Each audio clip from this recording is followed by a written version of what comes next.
Hi families, it's Miss Bland, and I'm going to do a quick video on the strategy that we use when we are estimating in the classroom during math time. So estimation, this is something that we've gone over for the past few days with students, and pretty much estimation and estimating, that is just when you make a thoughtful guess, and we also use our rounding skills.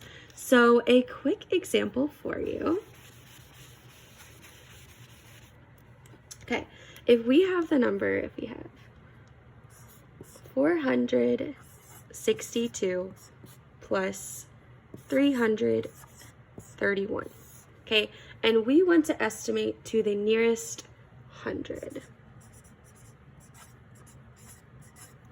The first thing that we have students do is underline the number that is in the hundreds place. So for this one, it's 4. For this one, it is 3. And then students are to circle the number that is beside the number that we have underlined, excuse me. So we'll circle the number to the right because we're rounding. The first thing we're going to do is round to the hundreds place. So we do have students write on each side of the number the two numbers that this falls between. So 462, we want to know what are the two hundreds that 462 falls between. So on the low end over here, it would be 400, and on the high end over here, it would be 500, okay? So then we do the same thing with this number right here, 331. Students need to think about what are the two hundreds that 331 falls between. So that's going to be 300 and 400, okay? So this is the first thing that students do to set up their problem.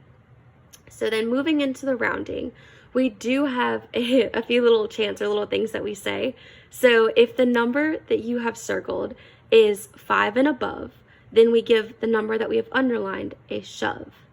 If the number we have circled is 4 and below, then we let it go, the number that we have underlined. So in this case, 6, that is 5 and above. So we give this number, this 4, a shove. So the 4 then becomes a 5 and it rounds to 500. So I'm going to draw my arrow over for 500. That is the number that it rounds to.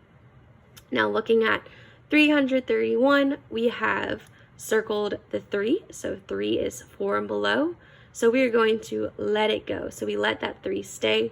So this number then becomes 300. So we set that problem up and it is addition. So once students have rounded their numbers, we set it up and we can now estimate. So in this case, we are adding. So 0 plus 0 is 0 again, and 5 plus 3 is 8, giving us the answer 800. So let's try this with subtraction. So if we were to do this with a subtraction problem, let's try 692 minus 421, okay? So again, let's do this one we're gonna round this one to the nearest 100, okay? So students will first underline the number in the hundreds place. They will then circle the number beside it. And students then have to put on both sides of the number the two hundreds that these numbers fall between. So 692, that falls between 600 and 700.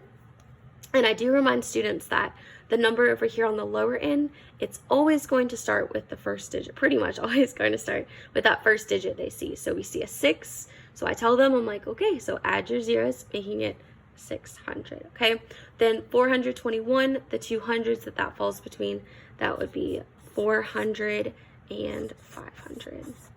Then students will use their strategy to round. So again, the little sayings or the little chant that we have is 5 and above, give it a shove, 4 and below, let it go. So this number that we circled here is a 9, so that is above 5. So we are giving this number 6 a shove. So that 6 becomes a 7, making it 700. So draw our arrows. Okay, then with this number down here, we have a 2 that we have circled. That is 4 and below. So we are going to let this 4 go. It can stay itself. It can stay the same, making it round to 400.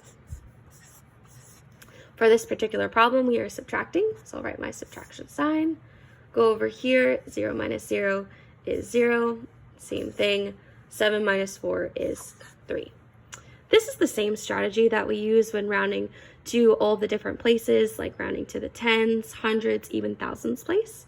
Like I said, the first step is we need to round these numbers, and then we'll either add or subtract them. So that is our strategy that we use in 3rd grade. I hope this helps.